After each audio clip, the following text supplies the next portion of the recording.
ఈరోజు నీ కుటుంబంలో నీ భార్యకు నీకు సరైన అవగాహన లేదు, పొంతన లేదు అంటే భార్యలోనో భర్తలోనో ఎక్కడో ఒక పొరపాటు ఉంది.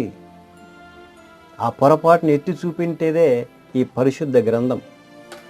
వాక్యము రెండంచులు కలిగిన ఖడ్గం. ఖడ్గం ఇది ఎవరినైనా కోసి పడవేస్తుంది. ఖడ్గానికి వీడు దైవ సేవకుడని, వీడు విశ్వాసి అని, లేదా వీడు పరిశుద్ధుడని, వీడు పాపి అని, అది కత్తి ఎవరినైనా కోసి పడవేస్తుంది. అందుకే వాక్యము రెండంచులు కలిగిన ఖడ్గం ఇది ప్రాణ ఆత్మ శరీరాలను దూసుకుని వెళ్ళి ఎక్కడైనా నీలో పనికి మాలిన కార్యాలంటే కోసివేసేదే దీని పని. అందుకే వాక్యము ఖడ్గము అని మనకు హెచ్చరిస్తూ ఉన్నాడు పరిశుద్ధాత్మ దేవుడు.